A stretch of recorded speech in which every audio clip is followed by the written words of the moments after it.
विजया एकादशी व्रत हरि कृपा का द्वार, राम नाम जप से कटे जन्म जन्म की भार। आप सभी को विजय एकादशी की ढेर सारी शुभकामनाएं। लक्ष्मी नारायण भगवान की कृपा सदा आपके ऊपर बनी रहे। प्रिय भक्तजनों, जरा विचार कीजिए, कितनी पावन होगी वह एकादशी जिसका पालन स्वयं मर्यादा पुरुषोत्तम भगवान श्री राम ने किया, जो भगवान संपूर्ण जगत की नियंता हैं, जिन्हें कोई नियम बांध नहीं सकता। वे भी जब धर्म और भक्ति का आदर्श स्थापित करने हेतु उपवास धारण करें तो समझ लेना चाहिए वह व्रत केवल फलदायी नहीं अपितु मोक्षदायी है। कहते हैं कि जब लंका विजय का समय समीप आया, भक्ति, धर्म और कर्तव्य का संग्राम सामने था, तब श्री राम जी ने गुरुजनों से, ऋषि मुनियों से परामर्श लेकर विजय एकादशी का व्रत किया। यह व्रत सभी संकटों से पार लगाने वाला है, मोक्ष, अर्थ, काम को देने वाला है। विजय एकादशी के दिन श्री राम जी ने न केवल उपवास रखा, बल्कि अपनी संपूर्ण सेना, वानर भक्तों और प्रजाजनों को भी इस व्रत को पालन करने के लिए उत्सुक किया, क्योंकि भगवान का अभिप्राय केवल विजय नहीं अपितु संपूर्ण प्रजा का कल्याण था और जगत को संदेश देना था कि सत्य और धर्म पर चलने वाला यह उपवास संयम और भक्ति का सहारा लेता है, कोई भी कार्य असंभव नहीं रह जाता। प्रिय भक्तजनों, आइए लक्ष्मी नारायण भगवान के चरणों का ध्यान करते हुए सुनते हैं विजय एकादशी की संपूर्ण व्रत कथा। आप इस कथा में सुनेंगे विजय एकादशी की कथा और साथ ही भगवान शिव की बड़ी ही पवित्र कथा, ग्यारस माता की कथा, तुलसी माता की कथा। आप इन कथाओं को अंत तक जरूर सुनिएगा, क्योंकि कथा को बीच में अधूरा छोड़ने से भगवान की कृपा भी अधूरी रह जाती है। अपने मन को भगवान लक्ष्मी नारायण के चरणों में लगा लीजिए और खो जाइए वृंदावन की उन गलियों में जहाँ राधा कृष्ण का नाम निरंतर जपता रहता है। हरे कृष्णा। एकादशी व्रत की कथा को सुनने से पहले आपको सुनाते हैं नामदेव जी की एकादशी व्रत के प्रति कैसी निष्ठा थी। एक बार भगवान विट्ठल के मन में उमंग उठी कि नामदेव जी की एकादशी व्रत की परीक्षा करनी चाहिए। यह विचार कर भगवान ने एक अत्यंत दुर्बल ब्राह्मण का रूप धारण किया और एकादशी के दिन नामदेव जी के घर जाकर बड़ी दीनता से पुकारने लगे, मैं बहुत भूखा हूँ, कई दिन से भोजन नहीं मिला, मुझे कुछ अन्न दो। अत्यंत दीन याचक को देखकर नामदेव जी ने कहा, आज तो एकादशी है, अन्न नहीं दूंगा, कुछ फलाहार कर लीजिए, प्रातःकाल जितनी इच्छा हो उतना अन्न ले लीजिएगा।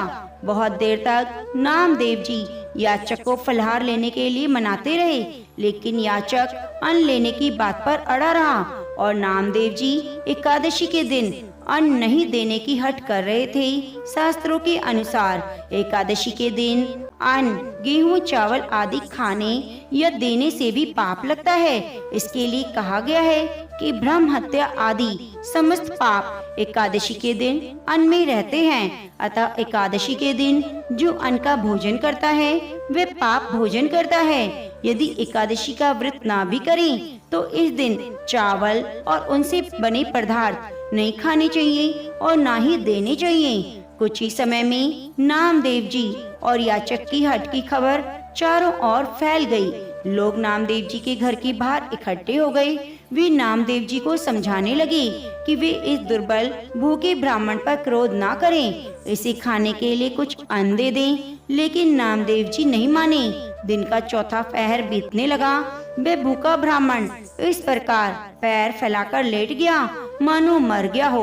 गांव के लोग नामदेव जी की एकादशी व्रत के प्रति निष्ठा को नहीं जानते थे, अतः उन्होंने नामदेव जी पर ब्रह्म हत्या का पाप लगाकर समाज से बहिष्कृत कर दिया।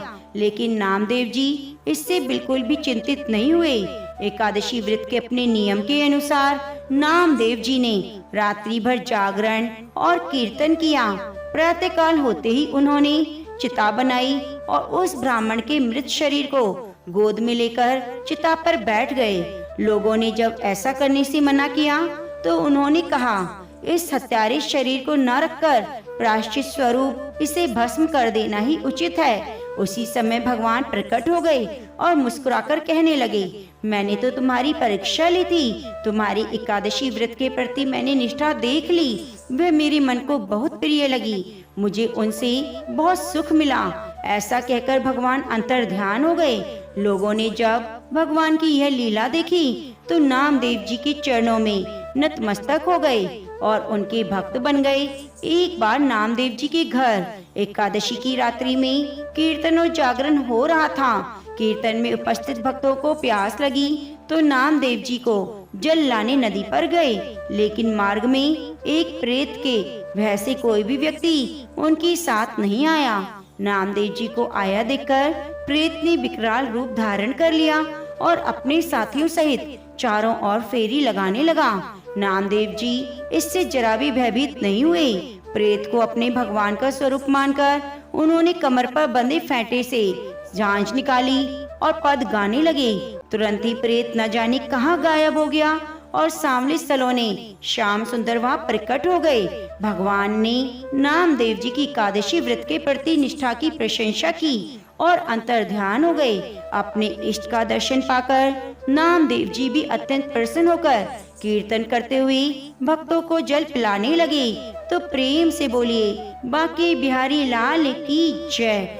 एक बार अर्जुन ने भगवान श्री कृष्ण से कहा, हे जनार्दन, अब आप मुझे कृपया करके फाल्गुन मास के कृष्ण पक्ष की एकादशी का क्या नाम है, उसकी क्या विधि है, विस्तार पूर्वक कहिए। भगवान श्री कृष्ण बोले, हे राजन, फाल्गुन मास के कृष्ण पक्ष की एकादशी का नाम विजय एकादशी है। इस व्रत के प्रभाव से मनुष्य को विजय प्राप्त होती है। इस विजय एकादशी की महात्म्य के श्रवण और पठन से सभी पापों का नाश हो जाता है। हे अर्जुन, जो आज तुमने मुझसे पूछा है वही बात नारद जी ने ब्रह्मा जी से कही थी। एक समय देवऋषि नारद ने ब्रह्मा से कहा, फाल्गुन मास के कृष्ण पक्ष की विजय एकादशी का व्रत विधान बताइए। ब्रह्मा जी बोले, हे नारद, विजय एकादशी का व्रत पुराने और नए पापों का नाश करने वाला है। यह सभी मनुष्यों को विजय दिलाने वाला है। इसकी कथा विस्तार पूर्वक सुनो। त्रेता युग में जब मर्यादा पुरुषोत्तम श्री राम जी ने वनवास के समय श्री लक्ष्मण जी और सीता जी सहित पंचवटी में निवास किया करते थे, तब वहाँ रावण सीता जी का हरण करके ले गया। इस दुख से श्री राम जी और लक्ष्मण जी अत्यंत ही व्याकुल हो गए। सीता जी की खोज में चल दिए। घूमते घूमते जब वे मरणासन जटायु के पास पहुँचे तो जटायु उन्हें सीता जी का वृतांत सुनाकर मृत्यु को प्राप्त हो गया। कुछ आगे जाकर उनकी सुग्रीव से मित्रता हो गई। उन्होंने बाली का वध किया। हनुमान जी ने लंका में जाकर सीता माता का पता लगाया और वहां से लौटकर श्री राम जी से सब समाचार कहे। श्री राम जी ने सुग्रीव की सम्मति से रावण सेना सहित लंका को प्रस्थान किया। जब श्री राम जी समुद्र के किनारे पहुँचे तब उन्होंने मगरमच्छ से युक्त उस अगाध समुद्र को देखकर लक्ष्मण जी से कहा, इस समुद्र को हम किस प्रकार पार कर पाएंगे। तब लक्ष्मण जी बोले, हे पुरुषोत्तम, आप आदि पुरुष हैं, सब कुछ जानते हैं। यहाँ के आधा योजन दूर पर कुमारी द्वीप पर वक्दालभ्य नाम के तेजस्वी मुनि रहते हैं। आप उनके पास जाकर उपाय पूछें। लक्ष्मण जी के इस प्रकार वचन सुनकर श्री राम जी वक्दालभ्य मुनि के पास गए और प्रणाम करके बैठ गए। मुनि उनको पहचान गए। उन्होंने मनुष्य का रूप धारण किए मर्यादा पुरुषोत्तम से पूछा, हे राम, आपका आना कैसे हुआ। राम जी कहने लगे, हे ऋषिवर, मैं अपनी सेना सहित यहाँ आया हूँ। राक्षसों को जीतने के लिए लंका जा रहा हूँ। आप कृपया करके समुद्र पार करने का उपाय बताएं। तब ऋषि बोले, हे राम, फाल्गुन मास के कृष्ण पक्ष की एकादशी का व्रत करने से निश्चित ही आपकी विजय होगी। साथ ही आप समुद्र भी अवश्य पार कर लेंगे। इसके लिए आप दशमी के दिन स्वर्ण, तांबे, चांदी, मिट्टी का एक घड़ा बनाएं। उस घड़े को जल से भरकर 5 पल्लव रखकर वेदिका पर स्थापित करें। उस घड़े के नीचे 7 अनाज मिले हुए अन्न रखें। ऊपर जौ रखें। उस पर श्री नारायण भगवान की स्वर्ण मूर्ति स्थापित करें। एकादशी के दिन स्नान आदि से निवृत्त होकर धूप दीप नैवेद्य नारियल आदि से भगवान का पूजन करें। उसके बाद भगवान श्री नारायण के सामने बैठकर दिन व्यतीत करें। रात्रि को जागरण करें। द्वादशी के दिन नित्य नियम से निवृत्त होकर उस घड़े को ब्राह्मण को दान दे दें। हे राम, यदि तुम इस व्रत को सेनापति सहित करोगे तो तुम्हारी विजय अवश्य होगी। श्री राम जी ने विधि पूर्वक इस व्रत को किया और उसके प्रभाव से दैत्य पर विजय प्राप्त हुई। अतः हे राजन, जो कोई मनुष्य विधि पूर्वक इस व्रत को करेगा उसकी दोनों लोकों में अवश्य विजय होगी। आगे श्री ब्रह्मा जी ने नारद जी से कहा, हे पुत्र, जो कोई इस व्रत के महल्ले को पढ़ता है, सुनता है, उसे वाजपेयी यज्ञ का फल मिलता है।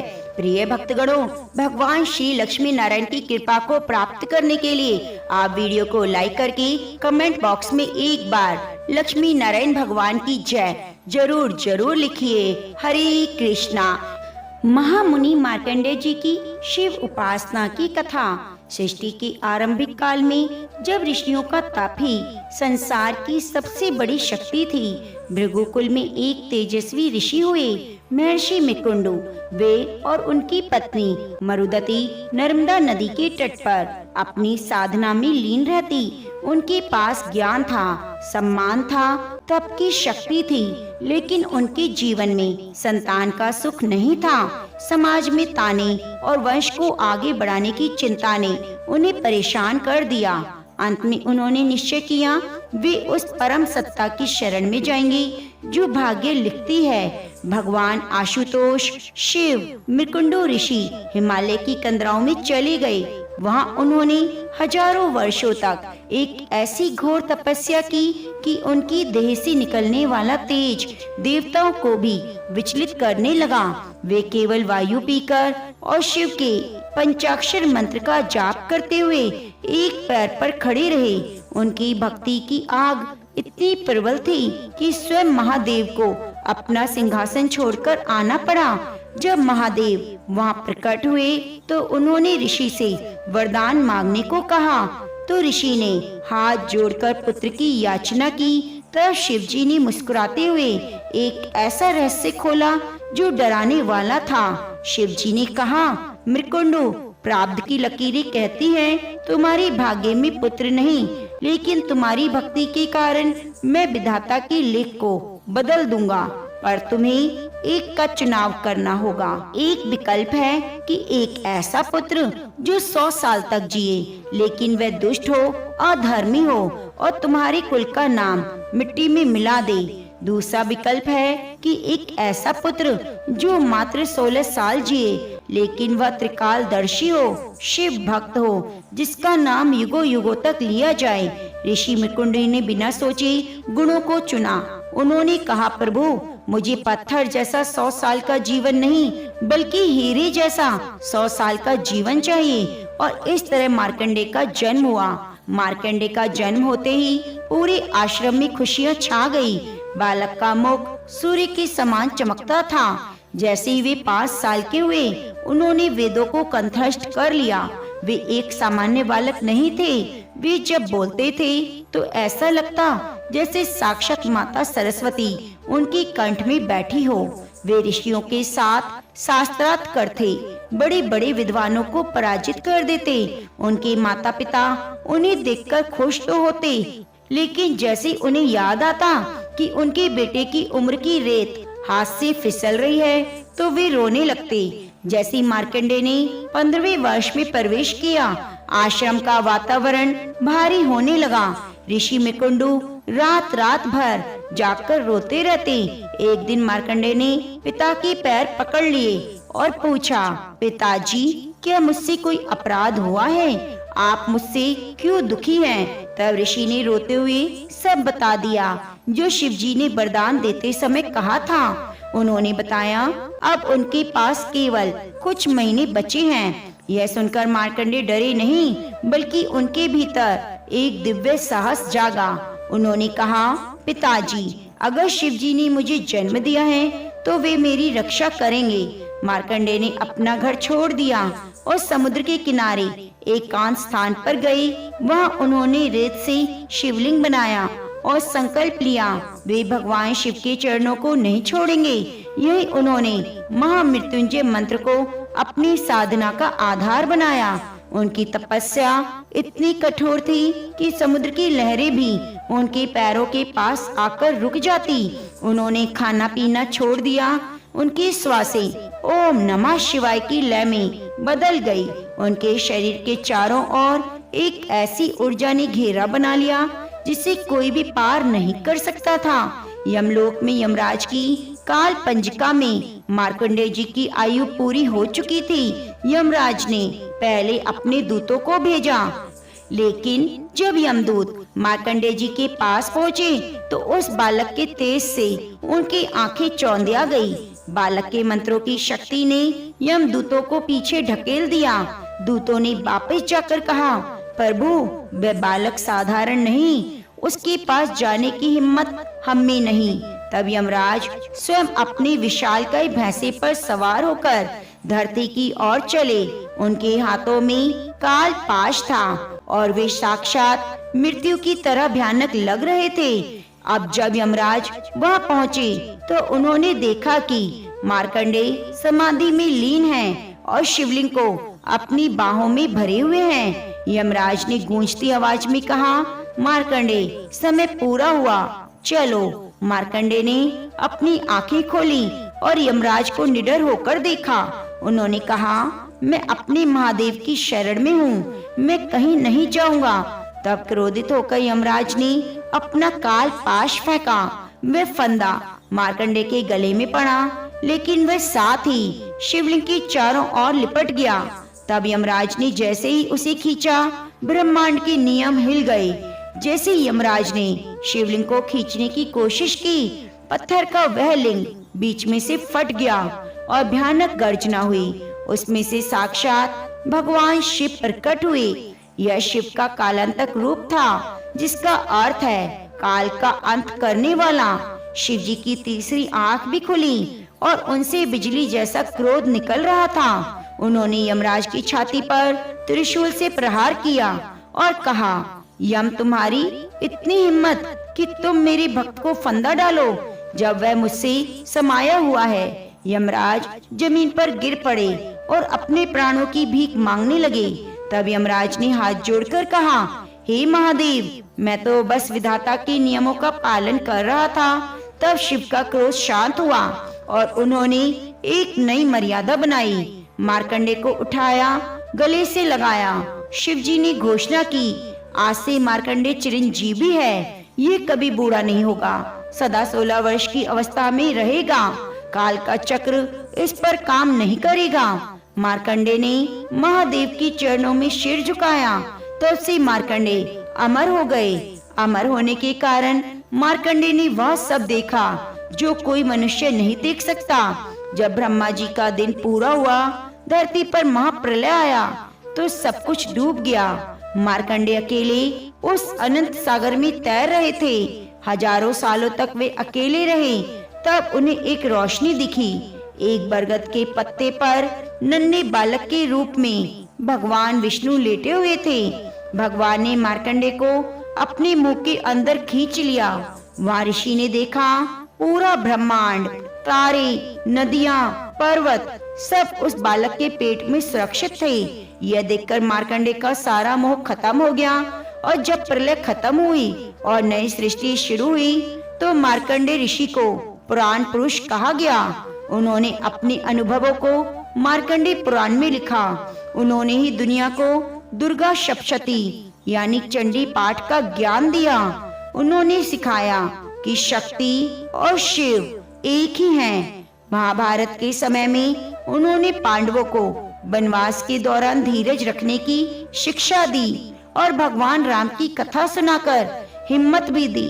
मार्कंडेय ऋषि की यह कथा हमें बताती है कि मौत अंत नहीं है। अगर हमारे पास अटूट विश्वास है तो हम अपनी किस्मत को बदल सकते हैं। मार्कंडेय आज भी हिमालय की किसी गुफा में सूक्ष्म रूप से साधना कर रहे हैं। उनका महामृत्युंजय मंत्र आज भी करोड़ों लोगों को जीवन दान देता है। यह कथा बताती है कि समर्पण में ही सबसे बड़ी शक्ति है। तो प्रेम से बोलिए मार्कंडे ऋषि की जय। ओम नमः शिवाय। एक बार एक बूढ़ी माँ ने एकादशी का व्रत रखा। बड़ा ही भक्ति भाव से पूजा अर्चना की। उन्हें वृद्ध अवस्था में क्या बाधा थी, तो वे अपने पुत्र पौत्रों की सुख सुविधा के लिए व्रत रखने लगी। वे दिन भर तो जरा कठोर मन करके अपनी प्यास को रोके रही। दिन में पूजा पाठ किया, कथा कहानी सुनी। पंडित जी को मिट्टी के पात्र में भर भर कर पानी और ऋतुफल दान में दिए। दोना भर भर कर बूरा शक्कर वितरण किया। उन्हें गर्मी के कारण बहुत बेचैनी हो रही थी। इस कारण से बड़ी देर तक पानी में पड़ी रही। पानी की कुल्ला करती रही, मुंह धोती रही। तब कहीं थोड़ा धीर बंध पाया। धूप तो तेज पड़ रही थी, इस कारण बार बार मुंह भी सूख रहा था। बूढ़ी माँ बहुत बेचैन हो रही थी। एक बुढ़ापा, दूसरा भयंकर गर्मी। वृद्ध अवस्था की स्थिति तो कुछ दूसरी होती है। जैसे जैसे रोध होकर दिन कट गया, अब पहाड़ सी काली रात सामने थी। उसका कटना बड़ा ही कठिन दिखाई दे रहा था। खटिया पर पड़े शांति नहीं मिल रही थी। बार बार करवट बदल रही थी। अनेक बार बाहर जाती, भीतर आती। उनके घर के अंदर शांति नहीं थी। वे पड़ी पड़ी एकादशी माता का स्मरण करती रही, कहती रही, हे माता, आप मेरी लाज रखिएगा। आप ही मुझे शक्ति दीजिएगा, जिससे मैं भली भांति आपका व्रत रख सकूं। ये पहाड़ सी रात शांति पूर्वक व्यतीत हो सके। प्यास के कारण बूढ़ी माँ की बेचैनी तो बढ़ रही थी। उन्होंने धैर्य रखने का बहुत प्रयास किया, किंतु सहनशीलता की सीमा टूट गई और वे घबराकर एकदम चिल्ला पड़ी। बोली, बचाओ बचाओ। अम्मा का चिल्लाना सुनकर परिवार भर के नर नारी, बच्चे, पड़ोसी एकत्रित होकर बूढ़ी अम्मा की खटिया के समीप पहुंच गए। सबने पूछा, अम्मा जी, आपको क्या हुआ? आप क्यों चिल्ला रही हैं? आप इस वृद्ध अवस्था में यह कठिन व्रत क्यों करती हैं? अम्मा जी, शक्ति से ही भक्ति होती है। थोड़ी ही देर में वे फिर से बोली, अरे हमारे तो प्राण निकले जा रहे हैं। मेरी छाती पर ठंडे पानी का घड़ा रख दो। नातियों ने दादी की छाती पर ठंडे पानी का पात्र रख दिया। तब कहीं उन्हें थोड़ा आराम मिला। थोड़ी देर बाद उन्होंने अपनी आंखें बंद कर ली। एकादशी माता ने सोचा, ये बूढ़ी अम्मा है, बहुत कठोर, जरा जाकर इसकी परीक्षा लूं। वे आधी रात को मुर्गा बनकर टेर लगाने लगी। मुर्गे की आवाज सुनकर दादी माँ जल्दी से उठी। बाहर जाकर आसमान देखा, किंतु आसमान में कहीं भी प्रातःकालीन तारा दिखाई नहीं दिया। वह सोचने लगी, यह मुर्गा क्यों और कैसे बोल गया? उन्हें प्यास तो लग रही थी। थोड़ा उनका मन भी विचलित होने लगा, किंतु अंत में उन्होंने निश्चय किया, अब मैं इस व्रत को पूर्ण करके ही छोड़ूंगी, चाहे मेरे प्राण निकल जाएं। यह सोचकर वे फिर से खटिया पर स्थिर होकर लेट गई। थोड़ी ही देर में एकादशी माता ने उनकी फिर से परीक्षा लेनी चाहिए। एक छोटी सी बालिका एक गिलास में शरबत लेकर उनके सिरहाने खड़ी हो गई और जोर से बोली, दादी जी, सवेरा हो गया, हाथ मुंह धो लो, शरबत पी लो। पहले तो शरबत का गिलास देखकर उसका मन ललचा गया, किंतु अचानक व्रत का स्मरण हो आया। उन्होंने सोचा, मैं किसी भी प्रकार से अभी शरबत नहीं पी सकती। वे शांति पूर्वक खटिया पर लेट गई।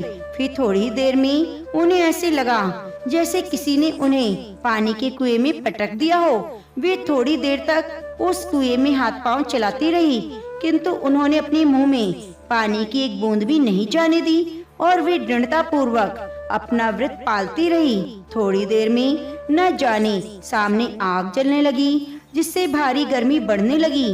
प्यास के कारण प्राण निकलने लगे, किंतु बूढ़ी अम्मा का कोई कुछ नहीं बिगाड़ पाया। वे जहाँ की तहाँ मुस्कुराती हुई बैठी रही। थोड़ी ही देर में बाहर प्रकाश दिखाई देने लगा। ऐसे लगा सवेरा हो गया। बूढ़ी अम्मा ने बाहर निकलकर देखा तो समझ गई, अभी सवेरा होने में 3-4 घंटे की देरी है। यह जानकर वे शांति पूर्वक इधर उधर घूमने फिरने लगी। एकादशी माता यह बात अच्छी तरह समझ गई। ये बूढ़ी अम्मा किसी भी प्रकार से अपने व्रत से नहीं टल सकती। वे उनके सत्य व्रत को अच्छी तरह से समझ गई। सवेरा होते ही बूढ़ी माता ने स्नान किया, भगवान का पूजन पाठ किया, एकादशी माता की कथा सुनी, ब्राह्मणों को दक्षिणा देकर भोजन कराया। तब कहीं उन्होंने जल ग्रहण किया। कन्याओं को भोजन कराने के बाद अम्मा ने स्वयं भी भोजन किया।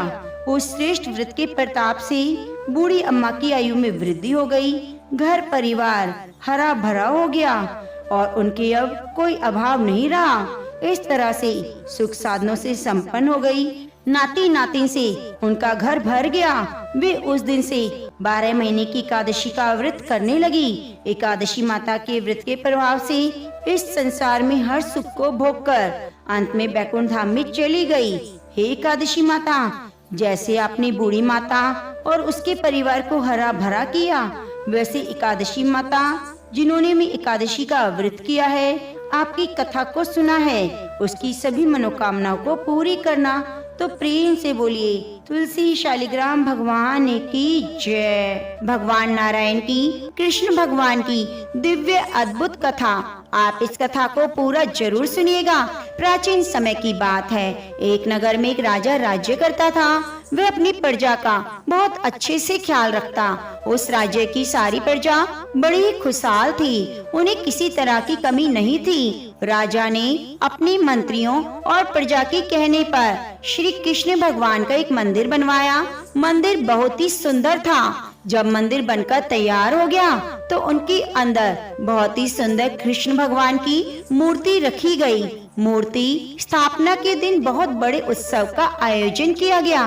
राजा बहुत खुश थे, पर राजा की एक विशेष बात यह थी कि वह मंदिर में नहीं गए और न कभी पूजा पाठ की। मंदिर में एक पुजारी को रखवा दिया। पुजारी नियमित कन्हैया जी को नहलाकर आता और बड़ी श्रद्धा भाव से पूजा अर्चना करता। राजा भी रोजाना याद करके कान्हा जी के लिए फूलों की माला भिजवा देता। तो ये सब कुछ देखकर एक दिन रानी कहने लगी, हे राजन, आपने इतना बड़ा मंदिर बनवाया है, कभी भी कान्हा जी के दर्शन के लिए आप नहीं गए।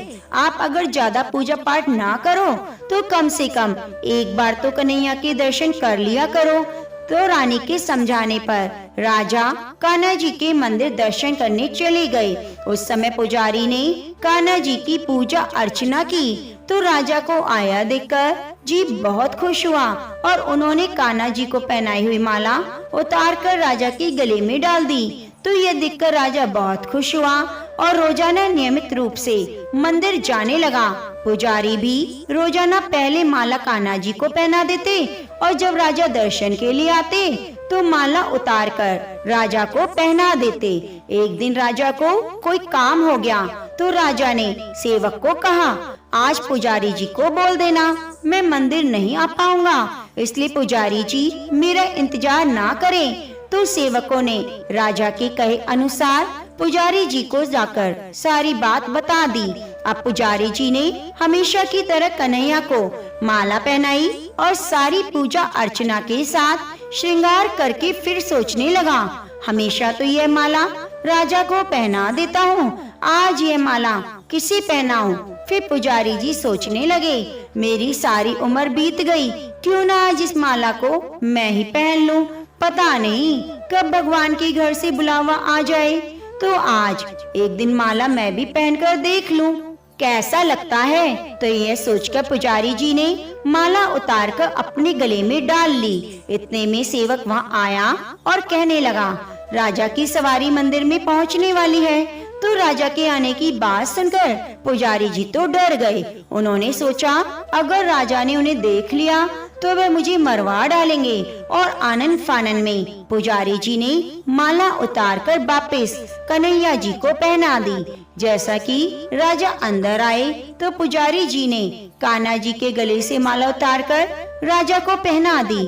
फिर माला पर लगा सफेद बाल राजा देखकर हैरान हो गए और समझ गए यह माला पुजारी ने स्वयं पहनी थी। बस फिर क्या था, क्रोधित हो गए। उन्होंने गुस्से में पुजारी से बोला, माला पर सफेद बाल कहाँ से आया। तो राजा की बात सुनकर पुजारी तो पूरी तरह डर गया। कहने लगा, राजन यह तो कन्हैया जी का बाल है। राजा को और गुस्सा आ गया क्योंकि कान्हा तो भगवान है और भगवान के बाल सफेद कैसे हो सकते हैं। तो राजा ने कहा, दिखाओ मुझे कान्हा जी के बाल सफेद हैं क्या। पुजारी कहने लगा, राजन, कान्हा के सर पर तो मुकुट लगा है। यह मुकुट सुबह स्नान के वक्त ही उतारा जाता है। पूजा पाठ का तो यही नियम है। तो राजा ने कहा, कल जब श्रृंगार करोगे तो मैं खुद आऊंगा और देखूंगा सच में कान्हा जी के सफेद बाल हैं या तुम झूठ बोल रहे हो। अगर तुम झूठ बोले तो तुम्हें फांसी की सजा दी जाएगी। अब राजा की बात सुनकर पुजारी तो बुरी तरह डर गया। उसने सोचा, मैं क्या करूं, कहाँ जाऊं, मेरा मरना तो तय है। ये रोते रोते भगवान के चरणों में बैठ गया। कहने लगा, हे केशव, मुझसे झूठ बोलने का अपराध हो गया, लेकिन हो सके तो मुझे क्षमा कर देना। राजा से मेरी रक्षा करना। हे माधव, मैं आपकी सेवा करते करते वृद्ध हो चुका हूँ। आप मुझे माफ कर दीजिए। मैं दोबारा ऐसी गलती कभी नहीं करूँगा। मुझे क्या पता था कि एक मार माला पहनने की मुझे इतनी बड़ी सजा मिलेगी। इस तरह कहते कहते पुजारी जी की आंखें भर आई और भगवान से दीन याचना करता रहा। इस तरह विनती करते करते पता नहीं कब पुजारी की आंख लग गई और जब उनकी आंख खुली तो सुबह हो चुकी थी। उधर सुबह होते ही राजा भी आ गए। कहने लगे, आज कान्हा जी का श्रृंगार मैं खुद करूँगा। ऐसा कहकर जैसे ही राजा ने कान्हा जी का मुकुट उतारा तो देखा कृष्ण जी के तो बाल सफेद हैं, लेकिन राजा को यकीन नहीं हुआ। उन्हें लगा फांसी के डर से पुजारी ने कान्हा जी के बालों को सफेद रंग कर दिया है। क्यों ना एक मैं बाल तोड़कर देख लूं, पता चल जाएगा बालों में रंग किया है या नहीं। और जैसे ही राजा ने कान्हा जी के सर से एक बाल उखाड़ा तो बाल उखाड़ते ही खून की धारा बहने लगी। यह देखकर तो राजा को बड़ी हैरानी हुई। वे कान्हा जी के चरणों में गिरकर माफी मांगने लगा। तभी कृष्ण भगवान की मूर्ति से आवाज आई, हे राजन, तुमने मुझे सिर्फ मूर्ति समझा, इसलिए आज मैं तुम्हारे लिए केवल मूर्ति मात्र रहूंगा। लेकिन पुजारी ने सच्चे मन से पूरी श्रद्धा से मेरी भक्ति की, इसलिए अनन्य भक्ति को देखकर मुझे अपने बाल सफेद करने पड़े। कन्हैया कहने लगी, भक्ति में कभी भी संशय नहीं होना चाहिए। जो भी भक्त सच्चे मन से मेरी पूजा करता है, मैं उसकी लाज रखने के लिए स्वयं आता हूँ। अगर तुम्हें माफी मांगनी है तो पुजारी से मांगो। यह सब सुनकर राजा की आंखों में आंसू आ गए। वह जल्दी से बाहर आया और पुजारी तो डर के मारे कांप रहा था। अब मुझे फांसी होनी तय है। लेकिन राजा ने हाथ जोड़ते हुए पुजारी से माफी मांगी और कहने लगा, पुजारी जी, मुझे माफ कर दो। आप मुझसे उम्र में बड़े हो, फिर भी मैंने आपकी लाज नहीं रखी। क्या हुआ, जो आपने एक बार माला पहन ली तो मेरे अंदर अहंकार था। मैं अपने अहंकार के चलते रुपए को ही सब कुछ समझता था, पर भगवान के नाम पर भगवान को हमेशा पत्थर की मूर्ति माना। पर आज मेरी आँख खुल गई, मुझे माफ कर दो। और आज से कृष्ण की पूजा के बाद वह माला आप पहनोगे। यह कहते हुए राजा वहाँ से चले गए। पुजारी जी की कुछ भी समझ नहीं आ रहा था। वे सोच रहे थे, ऐसा क्या हुआ जो राजा अंदर गए और उनका मन बदल गया। फांसी देने की बात कर रहे थे और आए थे मुझसे माफी मांगने। पुजारी जी तो खुश हुए। पुजारी जी तो खुश होते हुए कृष्ण भगवान का धन्यवाद करने लगे। हमेशा की तरह कान्हा जी की सेवा में व्यस्त हो गए। तो प्रेम से बोलिए, कृष्ण कन्हैया वाले बांके बिहारी लाल की जय। अब आइए सुनते हैं सभी मनोकामनाओं को पूरी करने वाली तुलसी माता की कथा। एक बार एक बूढ़ी माई थी जो प्रत्येक एकादशी को श्रद्धा के साथ तुलसी माता की पूजा करती, एकादशी का उपवास करती, नियमित रूप से तुलसी माता को जल से सींचा करती। तुलसी माता में गहरी श्रद्धा थी। वे जब भी तुलसी जी को सींचते समय तुलसी माता से कहती, हे तुलसी माता, सत की दाता, मैं तेरा बिरवा सींचती हूँ। मुझे बहू दे, पीले रंग की धोती दे, मीठा मीठा घास दे, बैकुंठ में बास दे, अच्छी मौत दे, चंदन की काठ दे, अच्छा राज दे, खाने को दाल भात दे, 11 के दिन भगवान श्री कृष्ण का कांदा दे। बुढ़िया माई की यह बातें सुन सुनकर तुलसी माता सूखने लगी। तुलसी माता को यूं सूखते देखकर भगवान कृष्ण ने पूछा, तुलसी तुम प्रतिदिन क्यों सूखती जा रही हो? तब तुलसी माता ने कहा, बस मेरे मन की बात मत पूछो। भगवान कृष्ण ने कहा, मैं नहीं पूछूंगा तो फिर कौन पूछेगा? तब तुलसी माता कहने लगी, प्रभु एक बूढ़ी माई आती है और अपनी बात कहकर चली जाती है। मैं उसकी सारी बातें तो पूरी कर दूं, लेकिन कृष्ण का कांधा कहाँ से लाऊंगी? लेकिन कृष्ण जी का कांधा मैं कहाँ से लाऊंगी? भगवान बोले, जब वह मरेगी तो मैं अपने आप ही कांधा देने आ जाऊंगा। तुम बस बूढ़ी माई से कह देना। इसके कुछ दिनों बाद ही बूढ़ी माई मर गई। बूढ़ी माई के मरने पर सारा गांव इकट्ठा हो गया।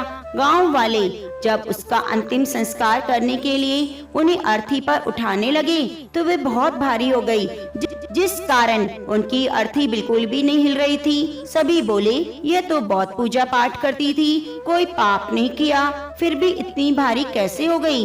तभी वहाँ बूढ़ी ब्राह्मण के वेश में भगवान कृष्ण आए और बोले, भाइयों यह भीड़ कैसी है? तब गांव वालों ने बताया, एक बूढ़ी माई मर गई है और वह इतनी पापिन थी कि उसकी अर्थी तो उठ ही नहीं रही, वे बहुत भारी हो गई है। ब्राह्मण रूपधारी भगवान कृष्ण बोले, मुझे इसके कान में कुछ कहने दो, फिर यह उठ जाएगी।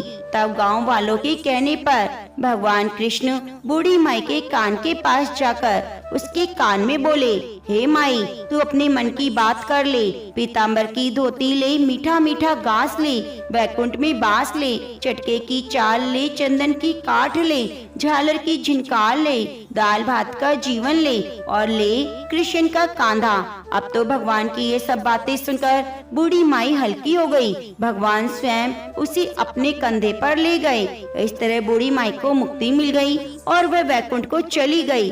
हे तुलसी माता, जैसे आपने इस बूढ़ी माई की मुक्ति करी वैसे सभी की करना। जैसे भगवान ने उन्हें कांधा दिया वैसे हमें भी देना। तो प्रेम से बोलिए, कृष्ण भगवान की जय, तुलसी माता की जय।